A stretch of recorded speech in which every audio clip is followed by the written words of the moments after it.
welcome to this edition of Real Talk here on Shelbyville Now. I'm David Thomas. This is Mr. Bo Gill sitting across from me. Yes, sir. We're here to talk about what's going on around, and we got a pretty good topic to talk about today, a couple of things. Yeah. Before we do that, we need to hear from our sponsor, Norris Plumbing, here in Shelbyville. Jay Norris and his talents are available to anybody that needs them. Family talents, multi-generational, decades and decades of plumbing experience. Call them up if you need any of those. 24 hours. Yeah, 24/7. Let's hear from them and we'll be right back.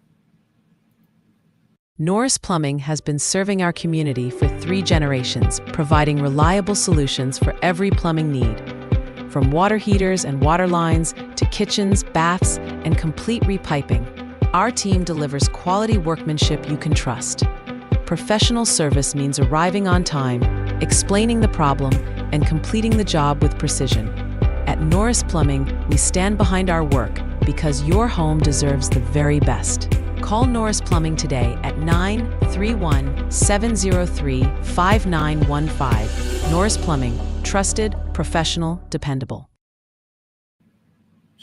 All righty. Welcome back in here to Real Talk. Bo, we've got some stuff that's been going on. Yeah. I know the city had a study session, and after that study session and the discussion led to a poll that came out on Shelbyville Now this 3 days ago. And the question is, do you support or do you think it's okay for open drinks and alcohol to be served outside in the square location? Mm-hmm. In other words, at a table outside on the sidewalk, mm-hmm. or I don't know what the term's going to be used, if it's on the premises of a restaurant or off the premise. There's a lot of details to work out. But Josh put that poll out just to get a feel for what our community wants done on that. Because honestly, that's the best way to know is to go poll the public. And that's true representation. When you're doing that, you're getting your name is beside that personally, vote. Bo, here's where I feel. I think it should be no. Okay. Mm-hmm. But that's just my belief. Yeah. And I think that. But 81% say yes. They say yes. And let's talk about this. You know, the current plan that's in front of the city council is just for the area in front of, let's say, the Grindstone Cowboy. It doesn't go off into any part of the square. This will just the way I understand it's just that cut off. Just that road. Little cut off. The plan is to cut that road off and for it not to be a driving road. Yeah, and let's just say, okay, if Glass Hollow put some tables out on the sidewalk, mm-hmm. it would be let them do it too. And if anybody else around the square wanted to do it, I think it would probably include them too. So we'll just see. We'll just see. But I do know that I believe, and I might be wrong, Josh will provide plenty more details on Saturday. Yeah, Saturday he's going to give us some details. But when I talked to him about it, it was in that general area. That's the plan. It's they want to kind of close off that road, that be more of a pedestrian type area. And yes, there will. What's on the table now is for them to have access to alcohol consumption out on the premises to be viewed, by the public potentially. Now they have to be in containers. They have to be in certain, they can't be in the bottles and certain, there's a lot of restrictions to these. What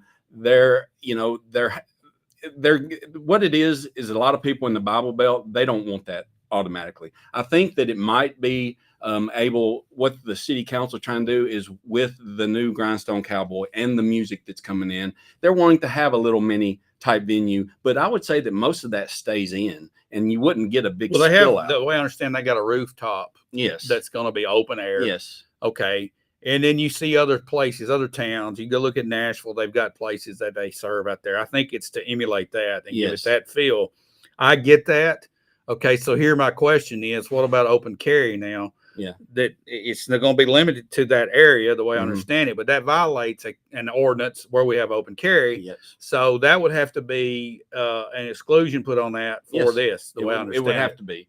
But, regardless, it would not be, this is what everyone is hopeful for. It wouldn't be just a gathering of drunks and they're selling, beer out there right out in front of everybody and it's just a free for all right in the middle. It's more of to go outside and maybe sit down, or to maybe people like to smoke or drink, and those two kind of go along I don't together. think smoking's going to work. Well, it probably won't, but that's just, believe it or not, that's what happened. This right here is going to be something that I think the public wants, because they want this type of atmosphere, a small type of atmosphere like that. They don't want to have to go to Murfreesboro or Nashville, and they want to create it here. And I think it's great because the venue that is there now, the Grindstone Cowboy, let's look at the hours. I mean, I think their hours are going to be limited to like 7 p.m. So this ordinance that is trying to take effect will be more effective when they have these, I guess, concert nights. They're going to have nights Events, to where they'll yeah. have these events, and there might be a little. Okay, so you're spillage there. telling me their hours is it till That's 7? what I'm hearing so far. Yes, sir. Oh, And now wow. they haven't opened. I but thought yes. they were like open till late. No, that's what a lot of people were thinking, but that's not what I'm That's hearing, not and that's their- what okay. I've heard that from someone that works for them currently Okay. right now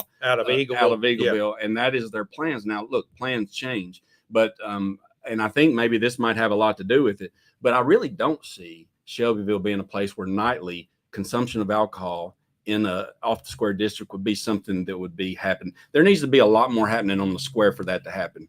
Everything closes at 5 p.m. There's not a lot of traffic there. It would have to be intentional traffic that's there. It wouldn't be people just walking by. You know, you have the glass hollow, you have this and that, but you know, I would expect the police, you know, it's going to be more of a burden on our police. That's some of the cons you can look at, because they will have to probably keep a better eye on that. I mean, Right.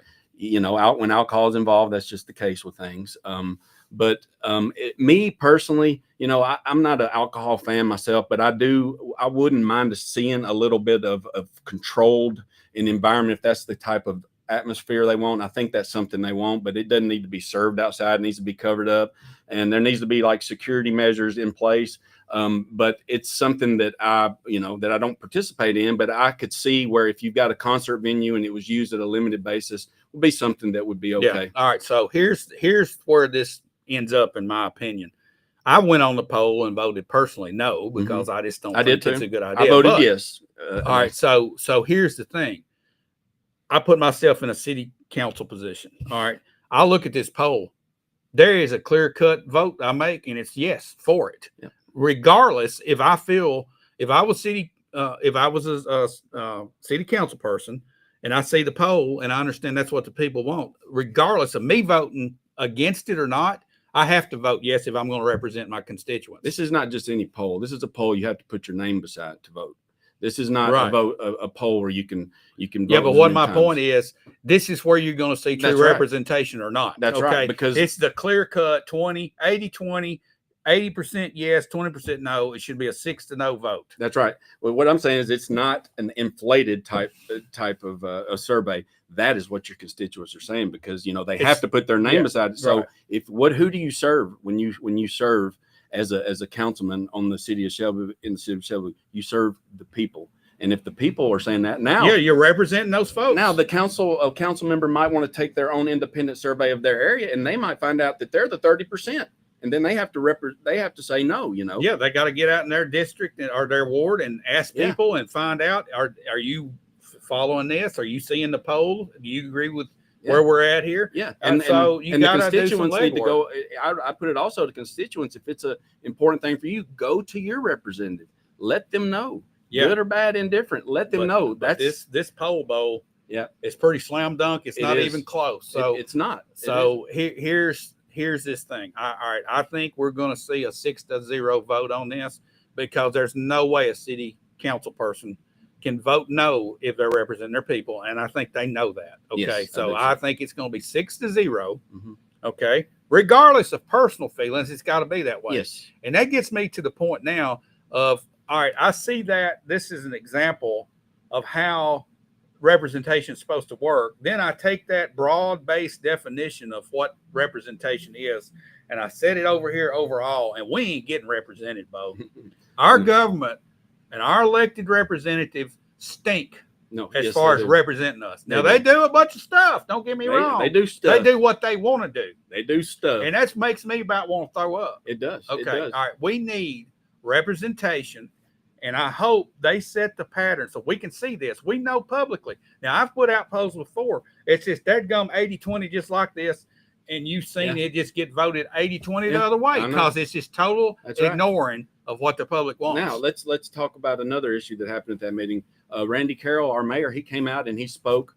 his what he thought, and that was against this. And I believe he has been getting the feel of his constituents, and that's what they've been telling him. Well, he don't have constituents. Well, he gets voted in, so he does. I know, but he's not a representative. He's not a representative. He's not, but he has constituents, and he speaks for them, and that's what he was doing the other night. Okay, so because who is that? How do you get that skewed? Okay, just like me, I voted my personal opinion on it. Okay, right. I didn't go around asking a bunch of people. I just voted and I think that's what our mayor did. That's his personal feeling on it. Yeah, it might be, but he don't get a vote on it. No, unless it's a tie. Yeah, and it ain't gonna be no tie. If it's a tie, we got some pitiful representation going on, and I don't think we have that. Like it or hate it, he gave his opinion, and I respect that. Yeah, that's it. I mean, that's part of his role. Yeah, to give his opinion. But when you're sitting in that environment, you can give personal opinions. But when it comes down to voting on behalf of your constituents, you have to vote on behalf of your constituents. You're right. Regardless. You're right. Now, you might try to win them over. There we go. That's where I'm getting at. But if you up 80-20, you lost. Yeah, I think so. I think so. I think that poll is not the only thing, though. I think they should go out and poll their constituents individually and look for other. But they need to have a big weight on that poll, because that poll is. Hey, let me tell you something. It's been a bunch of people vote on that There has poll. been. I mean, it's really. And I tried to boost it out there to get more people to see it, but you can't boost it. Yeah. A poll, it has to be organic. Oh. All right. So talking about organic, I think there's a lot of people right now watching Shelbyville now more than ever. Josh put out a video of the World Grand Champion when they announced the fist pump video. The fist bump video. That thing's got 220,000 views now. Yeah, I mean that's massive, and we have grown to almost 20,000 followers now on Facebook, and we're going to cross 20,000 followers, and we're on our way to 25,000 followers pretty quick. So when you have that kind of numbers, and you've got that participation in these polls mean something. They are a barometer for you to look at. Look, it's because when you come to Shelbyville now, you get the truth. There's not a twist. There's not any kind of thing. We tell you what you like, and you might not like to hear it. Here's the thing. We live in a conservative community overall. Yes. That's what our last election, and we're going to give conservative viewpoints. We do. Okay. I will say that. That's it. And honestly, the disgust for our lack of representation is nationwide. Oh, yes. Anybody you walk up to, unless you're one of them, okay. Right. Oh yeah. When you're in it. You go up and ask a politician right now nationally, if you're a Republican, how do you think this economy is? They're going to say, "Oh man, this is fantastic." Let me tell you something. They're lying. Yeah, you might get a pat on the back too. Okay. And then you ask somebody that's a liberal, "Oh, we're going down the tubes." Well, they're lying. Okay. There's somewhere in between that's the truth. And honestly, let's talk about this for a minute, Bo. Okay. Treasuries have been being a massive sell-off on treasuries, and we've seen precious metals, people flying to precious metals. Yeah, 41. We talked about this the other day. Silver is 41 change. Yeah, and gold is 36. Yeah, and we're flying high there, but that's a sign of a weakening dollar and a collapse of the dollar. And I've listened to several different economists that aren't plugged into our government. They're actually they're independent. Mm-hmm. They say the dollar's going to collapse, and there's going to be a reset. And we've been hearing this reset for the last 5-6 years. Yes, we have. We're getting close to it. It sounds like it. And this is a telltale sign when you see the metals, the precious metals going up. Now there is that other, what is that currency? The BRICS. That right there seems to be the one that's winning a lot of people over. Well, it's going to be that group of countries are trying to pull the dollar out, the petrodollar away from us. If they do that, then they would. I mean, right. Well, I think we're close to going anyway. I mean, there's several banks on the verge of collapse right now. There are a lot of signs pointing toward how we're in financial turbulence right now, but we're talking about turmoil. Well, I'll tell you something interesting. I was reading a newspaper clipping. It was online from 2011.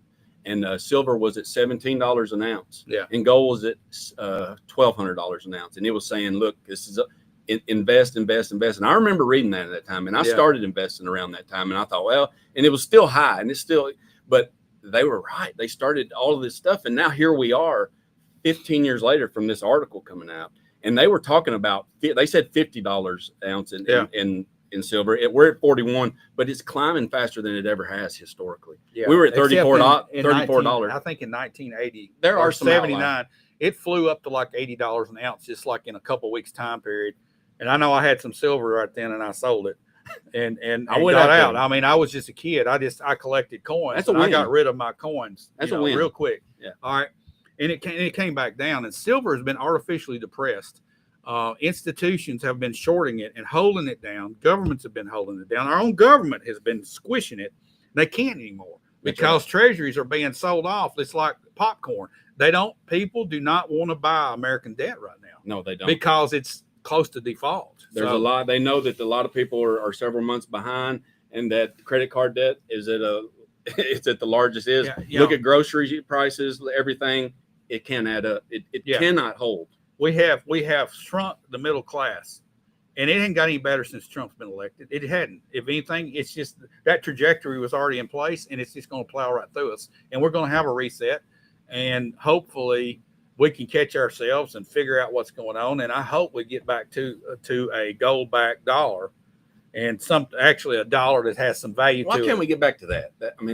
Well, Nixon did did hard it. to get back to that. Nixon did it, and it allows our federal government to just sit and print money just out of thin air. How we are, and that's now. where we are. Yeah, and that's Yeah, just so, not. I mean, how does all right, that work?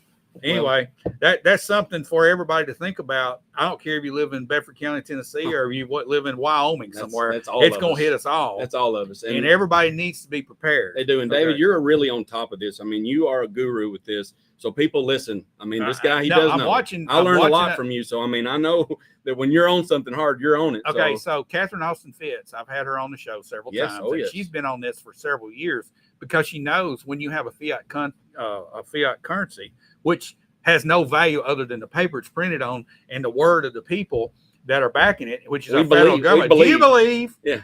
Okay. Do you believe anything our federal government tells us? Oh, yes. Okay. All right. So no, I don't. You know, they say, oh, it's worth a lot. This piece of paper is worth a lot. You can anything they say, you just believe the opposite of it. We're here from the government. We're here to help you. Yeah, that's right. Another one. And now Reagan said that. Reagan had an opportunity to take us back to the gold standard, and he didn't do it. No, dadgummit. He did a lot. He couldn't do it all. Well, we actually grew our debt under him, but we did have a booming economy. We did. I mean, and I think that Trump has tried to emulate that, and it just can't happen now. Our deficit is too big to overcome. It's a different time. It is. 37 trillion in debt. It's like you're paying the interest payments are going to be soon our entire national budget. It's more than we spend on defense now. So it's how does that work long term? It don't. It's called bankruptcy. I mean, you can't. We've got to start chipping away at that debt. We're not going to. They're not. We had an opportunity. I think, honestly, Elon Musk, when he got there, he actually thought that Doge was for real. And when he saw this big, beautiful bill spending $5 trillion, $6 trillion, $7 trillion after he said we need to cut this, we're going to save the country this, I think he flew all over him. And that's when he and Trump butted heads. Now, I'm gonna defend Trump. Trump's handled this mess. And I just don't think he's handled it right because he thinks he can do what Ronald Reagan did, and we're in a different time zone. I don't know. I don't know how you handle it, but I do know what helps handle it. What handles it is at this point is a collapse in the dollar and a reset and a revaluing. You know what helps me sometimes? It's whittling. It's getting my knife. I know. I was going to ask you about this. How did that go? It went good. We had a few people show up. I had several. I hadn't seen in a while. Clyde Lamb. We had a few others. I got to see got to see Chris White, our county tax guy. He didn't whittle with me, but I got to. You got to get him a pocket knife. I know. Well, get him sitting down. He's a big gun guy. I mean, I'm sure he's got. He can't whittle with a gun. He needs a pocket knife. Let me tell you about pocket knives. Yeah, tell me. I put out an article the other day about it. I did see the other day.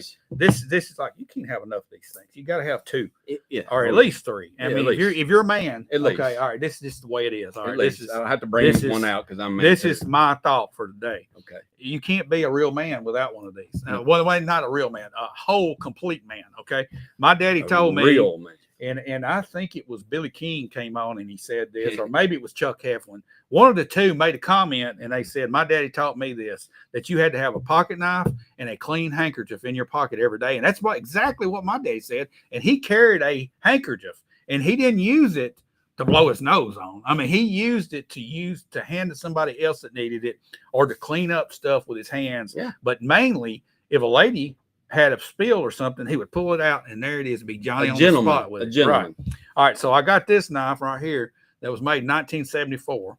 Okay, that's my whittling knife right there. That is the whittling knife. This right here is a recent knife, one of these stupid tech knives that everybody likes to act like they're in combat. We're not in combat. I'm in combat. I'm ready to I know. go. All right. Well, you're not in combat. Come on, let's go. We're not in combat. This is actually a tool for opening boxes for me. Oh, it's this, and it's not a weapon. It's not a weapon for me. No, no blood on this, just tape. A lot of tape. Well, fish blood.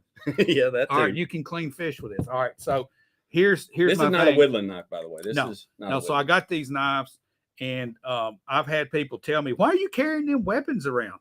This ain't my weapon. You want to see my weapon? We got weapons. I got weapons. But this is not a weapon. No. This is a tool. Yeah, it's a tool. It's what and it's a pocket tool. And in order to participate in your event at the square, you need one of these. Yes. Not one of these. You need one of you need a good these folding knife. These right here. Okay, these little pocket knives like that. Yes, I've got mine with me too. I just don't want to dig in and pick it out. And there are sources. Y'all saw it last week. There are sources in town. I know a place that has one. I do too. It's called Winter Circle. Yeah, it's right here. Right there on Evans Street. Right here where we're at. A great selection. If you don't know, they've got some of the specialties. Case and buck. Those are the big things. Got the other thing, got oils and just a big selection, cases to look at, cases of cases. Yeah, how about that? Does that sound good? That's right. And we'll have another batch in before long because their fall specials are coming out. So whittling. Speaking of which, so let's get back to the whittling.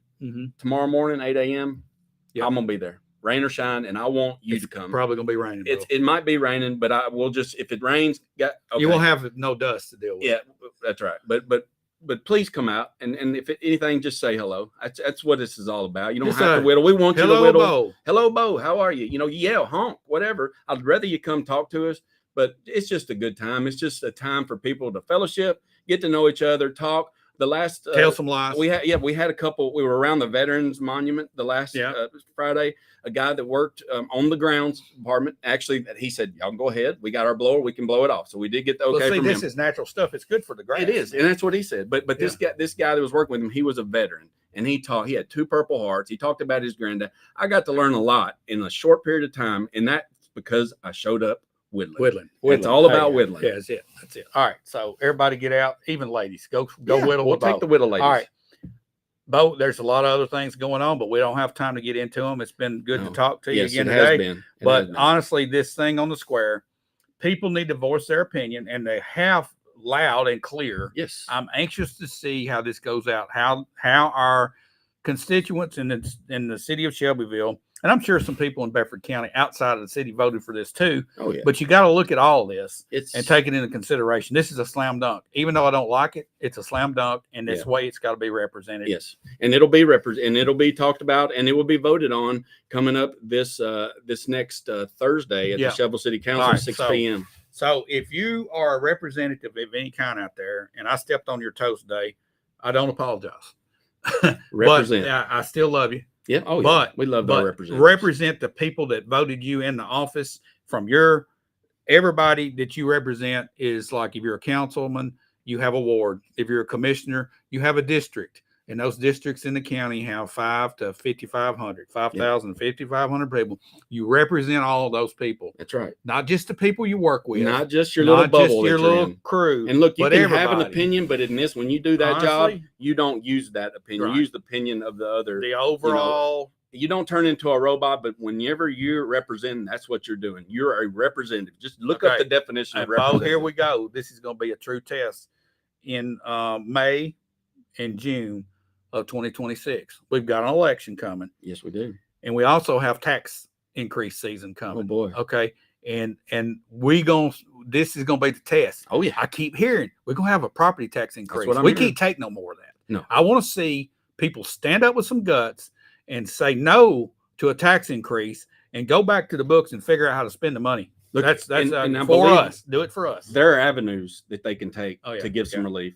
And especially for our seniors and for our veterans, we gotta love, and we gotta keep on, in all ways to remember them. Yeah. But yet taxes, we got a big thing coming soon. It's coming. So it's coming in the spring. Yep. Okay. We got Christmas season, and then when we come into February, March, you start watching. You'll hear it's already underlying thing. We're gonna have a tax increase. Represent us. Represent the people.